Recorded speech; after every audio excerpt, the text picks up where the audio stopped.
पूजा नाम की एक औरत एक दीपपुर नाम के गांव में रहती थी। वो 7 माह की गर्भवती है, पर उसका पति नहीं है। पूजा की एक बेटी भी है 5 साल की, पर वो एक विकलांग है। वो बिस्तर पर ही पड़ी रहती है। ऊपर से पूजा दूसरी बार माँ बनने वाली है। घर को चलाने के लिए वो काम की तलाश में जाती है। उसे गांव के हनुमान मंदिर में पंडित जी के साथ पूजा पाठ में हाथ बटाने का काम भी मिल जाता है। वो उसी दिन से काम में लग जाती है। पंडित जी देखिए, सही से काम किया है ना? हाँ बेटी, बहुत ही अच्छे से काम करना और तुमने काम अच्छा किया है। पंडित जी भी पूजा के काम से बहुत खुश थे, पर एक आदमी खुश नहीं था। वो था उसी गांव के जमींदार का छोटा भाई दीपक, क्योंकि दीपक हमेशा मंदिर में पड़ा रहता था और हनुमान जी का प्रसाद खरीदने के लिए दिए गए पैसों से कुछ पैसे छुपाकर घर ले जाता था। पूजा के काम करने से उसे दिक्कत हो सकती थी, इसलिए पहले ही दिन दीपक को पूजा से बहुत गुस्सा आता है। ऐसे ही कुछ दिन बीत जाते हैं। एक दिन जमींदार साहब पंडित जी को मंदिर के प्रसाद लाने के लिए कुछ पैसे देते हैं। तभी वो पैसे दीपक आकर छीन लेता है और पूजा को देते हुए कहता है, ए पूजा, जाकर मंदिर के प्रसाद के लिए फल ले आ जा। पर जमींदार ने तो आपको 400 रुपए दिए थे, आप मुझे 200 रुपए दे रहे हैं। तू अपनी ज्यादा जुबान न चला और जो कह रहा हूँ वो कर। पूजा वहाँ से चली जाती है और फल लाकर रख देती है और फिर सभी हनुमान चालीसा का जाप करते हैं और फिर प्रसाद बांटते हैं। पर प्रसाद कम पड़ जाता है और जमींदार ये देख बहुत गुस्सा होता है।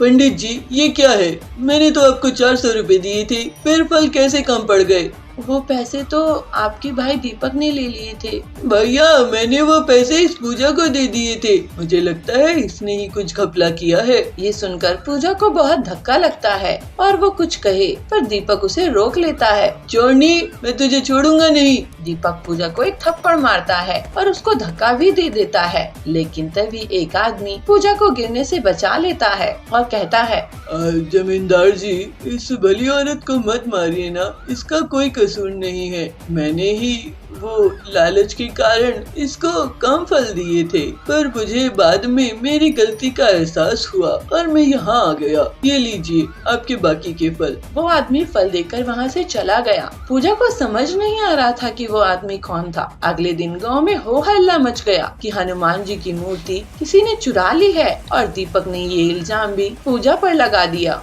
ये इस पूजा ने ही किया है, मैंने इसकी आंखों में लालच देखा है। सभी गांव वाले पूजा को मारने लगते हैं। तभी 2 आदमी वहां आ जाते हैं और चोरी का इल्जाम अपने सर ले लेते हैं। पूजा तो बच जाती है, पर वो आदमी खुद को पुलिस के हवाले कर देते हैं और उधर वो दीपक मूर्ति चुराकर अपने घर में खुश हो रहा था। लेकिन तभी कुछ बानर उसके घर में घुस आते हैं और उसको अपने नाखूनों से घायल कर देते हैं और कहते हैं, तू सभी को बता कि तूने चोरी की है, वरना हम तुझे जिंदा नहीं छोड़ेंगे। दीपक सभी गांव वालों के सामने अपना जुर्म कबूल लेता है और मूर्ति लौटा देता है। पुलिस उसे पकड़ लेती है और उधर पूजा को कुछ समझ नहीं आ रहा था कि आदमी कौन थे। तभी हनुमान जी प्रकट होते हैं। दुखी मत हो पूजा बेटी, वो फल वाला और वो आदमी मैं ही था जिसने तुझे बचाने के लिए ये सब किया, पर अब सब ठीक हो गया है, इसलिए मुझे किसी प्रकार की चिंता नहीं है और तू भी चिंता मत कर बेटी, तेरी जिंदगी में अब खुशियाँ ही खुशियाँ होंगी। हनुमान जी ऐसा कहकर अंतर्ध्यान हो गए और उनके जाते ही पूजा की बेटी एकदम ठीक हो गई। घर में धन दौलत की भी कोई कमी नहीं रही। कुछ समय बाद पूजा ने एक बेटे को जन्म दिया, जिसका नाम उसने बजरंगी रखा। बंजारा नगर के जंगल में कड़क सेठ की बड़ा सा खाने का रेस्टोरेंट था। उसकी दुकान के सामने शिव पार्वती भक्त पीलू सस्ते दामों में थाली बेचा करती थी। उसमें रोटी, सब्जी और दाल चावल होता था। ये बात कड़क को बिल्कुल पसंद नहीं था कि कोई गरीब चिड़िया उसके रेस्टोरेंट के सामने अपनी दुकान चलाए। लेकिन पीलू शिव और पार्वती की भक्ति करते हुए अपना काम ईमानदारी से करती रहती थी। एक दिन कड़क गुस्से में अपने गुंडों के साथ पीलू की दुकान में जाता है। अरे ये पीलू तो यहाँ से अपनी ये भिखारियों के खाने वाली दुकान हटा देगी। तेरी दुकान के कारण मेरी इस शानदार रेस्टोरेंट की बेइज्जती हो रही है पीलू। कड़क सेठ जी, आपके ऊपर शिव जी की बहुत दया है। आप करोड़पति हो, मैं तो गरीब हूँ। मेरा और आपका कोई मुकाबला ही नहीं है। आपकी दुकान में अमीर लोग आते हैं, मेरी दुकान तो गरीब लोगों के लिए है। शिवजी और पार्वती माँ की दया से मुझे 2 वक्त की रोटी मिल रही है। मुझसे बकवास मत कर, चल भाग यहाँ से। फिर कड़क के इशारे पर उसके गुंडे पीलू की दुकान को तोड़ फोड़ देते हैं। पीलू रोने लगती है। हम गरीब लोगों की कोई नहीं सुनता, सिर्फ अमीरों की गुंडागर्दी चलती है। हे शिवजी, हे पार्वती माँ, मेरी भक्ति में कोई कमी रह गई है, इसीलिए मेरे साथ ऐसा हुआ है। आपकी मैं अच्छे से भक्ति करती रहूंगी, यही आशीर्वाद दीजिए बस। पीलू रोते रोते सो जाती है। तभी वहाँ एक औरत आती है और पीलू से कहती है, पीलू बेटी उठो। आप कौन है माँ जी? बेटी, मैं तुझे रोते हुए देख रही थी। तू चिंता मत कर, मैं तुझे एक चूल्हा दूंगी और उसमें खाना बनाना सिखा दूंगी, जिससे तेरी सारी दुख तकलीफें हमेशा के लिए दूर हो जाएंगी। और फिर पीलू उस औरत का कहना मान जाती है और उससे एक चूल्हे में खाना बनाना सीखती है। उस खाने में बहुत अच्छी खुशबू रहती है और स्वाद भी अनोखा रहता है। और फिर 2 दिनों में ही पीलू अपनी टूटी फूटी दुकान जमाकर उस चूल्हे में खाना बनाने लगती है। ये देखकर वहाँ कुछ गरीब चिड़िया आती है। पिंकी कहती है, अरे पीलू बहन, तुम क्या बना रही हो? ऐसी खुशबू से तो मुझे लालच आ रहा है। तो पीलू कहती है, हाँ बहन, अब से मैंने नए तरीके का खाना बनाना शुरू की हूँ। फिर थोड़ी ही दिनों में पीलू की खाने की खुशबू से दूर दूर से लोग खाने आने लगते हैं और वो बहुत ही फेमस हो जाती है। अब तो गरीबों के साथ अमीर भी उसकी दुकान में आने लगते हैं। पीलू उस औरत को ढूंढती है, लेकिन वो कहीं नहीं मिलती। पीलू परेशान हो जाती है और शिवजी और पार्वती जी से प्रार्थना करती है, हे भगवान, वो औरत कहाँ चली गई है? उसने मेरी बहुत मदद की है, आप उसका ख्याल रखिएगा। तभी वहाँ शिव और पार्वती जी प्रकट हो जाते हैं। पार्वती कहती है, बेटी, वो औरत मैं ही थी। तेरी भक्ति से खुश होकर मैं तुझे वो चमत्कारी चूल्हा देकर गई। तो पीलू कहती है, माँ पार्वती जी, आप बहुत दयालु हैं, आपकी जय हो। भोलेनाथ, आपकी जय हो। मुझे ऐसे ही भक्ति में लगाए रखिएगा प्रभु। पीलू जल्द ही बड़ी सी पाकक रेस्टोरेंट बनाने लगी है और उसकी तरक्की देखकर कड़क गुस्से में आ जाता है और फिर से अपने गुंडों के साथ पीलू की दुकान तोड़ने जाता है। तेरी ये हिम्मत, मैं फिर से तेरी दुकान तोड़ दूंगा और इस बार तुझे भी तोड़ दूंगा। मैं तुमसे नहीं डरती कड़क, लेकिन तुम्हें शिव जी से डरना चाहिए। लेकिन तभी वहाँ पर भीड़ इकट्ठा हो जाती है और कड़क और उसके गुंडों की पिटाई कर देते हैं। अरे भागो यहाँ से। इसके बाद पिटाई के डर से कड़क जंगल छोड़कर भाग जाता है और पीलू अपनी भक्ति, मेहनत और लगन से तरक्की करने लगती है। अब पीलू हंसी खुशी रहने लगती है। आनंदपुर गांव के जंगल में पीलू रहती थी। वो एक गरीब चिड़िया थी और घर में ही अचार बनाने का काम करती थी।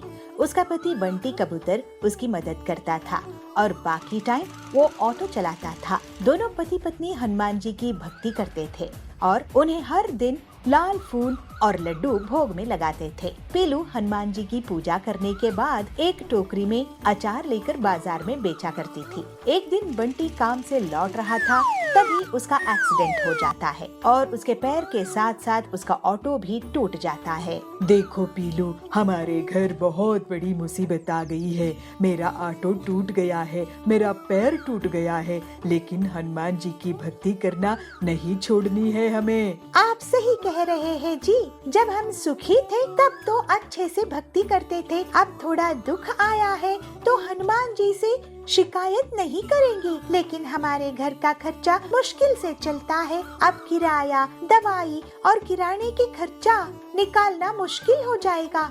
मुझे तो आपकी बहुत फिक्र है जी। चिंता मत करो, हनुमान जी के आशीर्वाद से मैं ठीक हो जाऊंगा। फिर पीलू बिना आराम किए और तरह के अचार बनाने लगती है और बंटी का ख्याल भी रखती थी। दोनों पति पत्नी अच्छे से हनुमान जी की पूजा किया करते थे। फिर पीलू अचार बेचने जाती थी।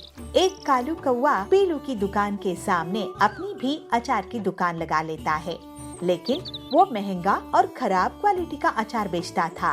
अचार ले लो, अचार आम के, नींबू के, आंवले के, खट्टे मीठे, तीखे अचार। ऐसे ग्राहकों को पीलू बुलाती है। वहाँ पे बबली आती है। आम का अचार कितने कितने का दे रही हो पीलू?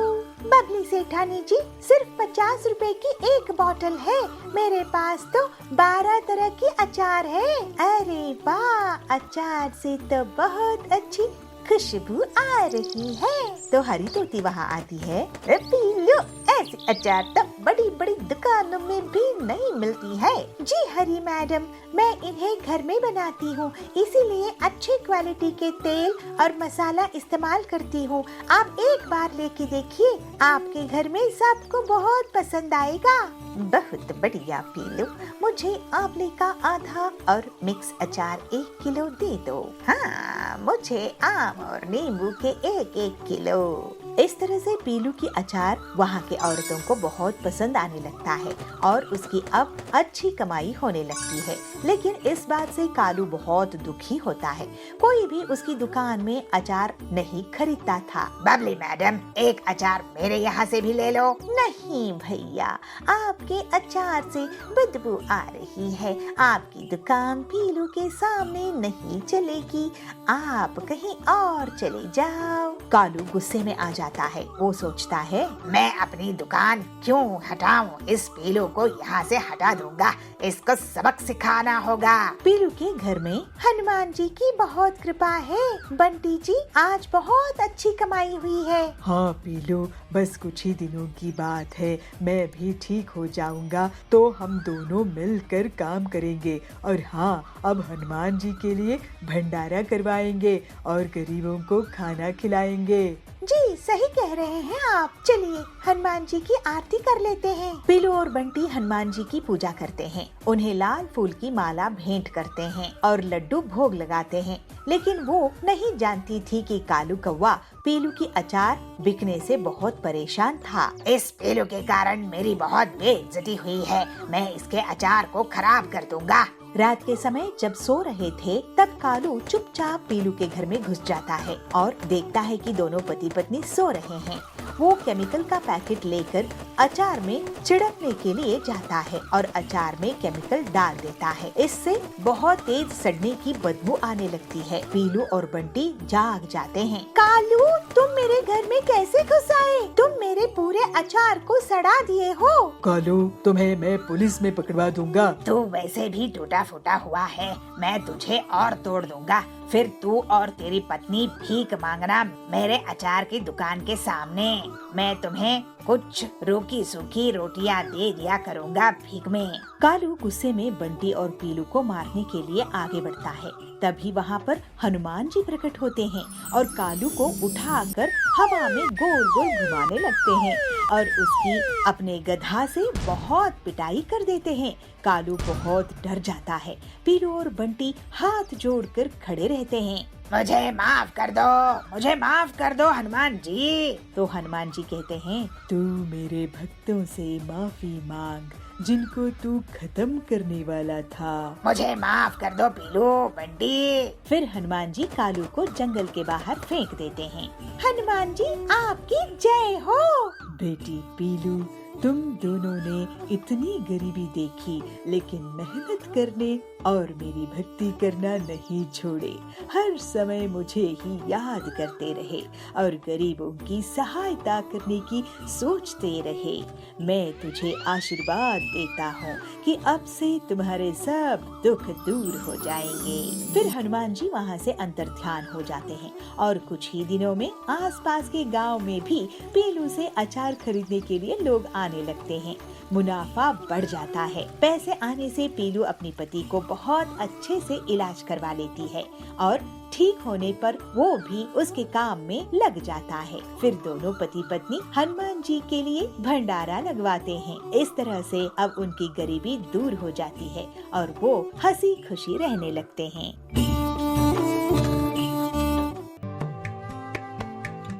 सिलियारी नगर में बंटी रहता था। उसकी बेटी पीलू पढ़ाई में बहुत होशियार थी और घर के काम काज में भी बहुत तेज थी। पीलू भगवान कृष्ण गोपाल की बहुत बड़ी भक्त थी। उसे घर में दूध की रबड़ी बनाना बहुत पसंद था और हर जन्माष्टमी में वो गोपाल जी को भोग लगाती थी। एक दिन पीलू को विदेश में एक बड़ी कंपनी ने नौकरी के लिए लेटर आता है, लेकिन अचानक से बंटी की तबीयत बहुत बिगड़ जाती है। उसकी माँ बबली उससे कहती है, पीलू तू चिंता मत कर, आखिर तेरी कड़ी मेहनत के कारण तुझे इतनी बड़ी नौकरी मिल रही है। तू जाकर काम कर, यहाँ की चिंता मत कर। नहीं माँ, मैं ऐसे कैसे तुमको और पिताजी को इस हालत में छोड़कर चली जाऊंगी। नौकरियां तो आती जाती है। लेकिन तभी वहाँ कालू आ जाता है। कभी भी जाने के पहले आप अपने पिताजी के इलाज के लिए जो उधार लिए हो वो चुका कर जाओ। कालू भैया, आप क्या हमें चोर समझ रहे हैं? हम आपका उधार चुका देंगे। मैं कुछ न कुछ काम यहाँ पर ढूंढ ही लूंगी। बेटी, तुझे इस जंगल में कौन नौकरी देगा? तू कितनी होशियार है। माँ, गोपाल जी के रहते आप किसी भी बात की चिंता मत करो, ये सब संभल जाएगा। फिर पीलू जंगल में नौकरी की तलाश में भटकती रहती है, लेकिन उसे कोई भी अच्छी नौकरी नहीं देता है। उसे एक आइसक्रीम की दुकान दिखती है। हरिया काका, बहुत भूख लगी है, थोड़ी आइसक्रीम देना। ये लो बेटे आइसक्रीम। ये अच्छी तो है, लेकिन विदेशी स्वाद वाली है, नकली फ्लेवर्स की बनी हुई। आजकल कौन घर में मिठाइयाँ बनाता है? हरिया काका, मैं घर में बहुत ही स्वादिष्ट रबड़ी बनाती हूँ। हर साल मैं अपने कृष्ण गोपाल जी को रबड़ी कुल्फी का भोग लगाती हूँ। उन्हें बहुत पसंद है मेरी हाथ की रबड़ी कुल्फी। तुझे कैसे पता कि उन्हें पसंद है? उनको भोग लगाने के बाद उसमें अलग सी खुशबू और मिठास आ जाती है। तो बेटी, यहाँ वहाँ क्या नौकरी ढूंढ रही हो? एक रबड़ी कुल्फी की दुकान ही खोल लो। लेकिन क्या लोग मेरी रबड़ी कुल्फी खाएंगे? मैं आइसक्रीम बेचने वाला तुम्हें कह रहा हूँ, सोच क्या रही हो? मैं तुम्हें दुकान चलाना सिखा दूंगा। देखो पीलू, तुम्हारी भक्ति से लोगों का भी भला हो सकता है। पीलू घर आकर ये बात अपनी माता पिता को बताती है और फिर उनसे इजाजत लेकर वो कृष्ण गोपाल की एक फोटो हरिया काका की दुकान में लेकर जाती है और उनके सामने वो हर रोज मटका रबड़ी कुल्फी बनाने लगती है। एक हफ्ते तक वो हरिया से मटका रबड़ी कुल्फी दुकान में बेचना सीखती है। बेटी, तेरी मटका रबड़ी कुल्फी बहुत ही स्वादिष्ट है। देख कितने लोग आ रहे हैं इसे खाने के लिए। तो टिल्लू वहाँ पे आता है और कहता है, वाह वाह पीलू दीदी, क्या लाजवाब मटका रबड़ी कुल्फी बनाई हो। मेरी बहन की शादी में ऑर्डर दूंगा। ये सब तो कृष्ण गोपाल की दया है। पीलू हर रोज कृष्ण गोपाल जी को लगा मटकी रबड़ी कुल्फी का भोग खिलाया करती थी। बहुत जल्द ही पीलू की दुकान मुनाफे में आ जाती है और पीलू के पास बहुत सारे पैसे आ जाते हैं। इसके बाद पीलू पूरा कर्ज चुका देती है। माँ, पिताजी, अब मैं विदेश जाकर नौकरी नहीं करूँगी। यहीं रहकर मैं अपनी मटका रबड़ी कुल्फी की दुकान चलाऊंगी और हर जन्माष्टमी को मैं पूरे गांव को कृष्ण गोपाल जी को जो भोग लगेगा वो मटकी रबड़ी कुल्फी खिलाया करूँगी। इसके बाद से पीलू बहुत मेहनत से अपनी दुकान चलाती थी और मटका रबड़ी कुल्फी बेचा करती थी और वो अब अपने परिवार के साथ खुशी खुशी रहने लगी।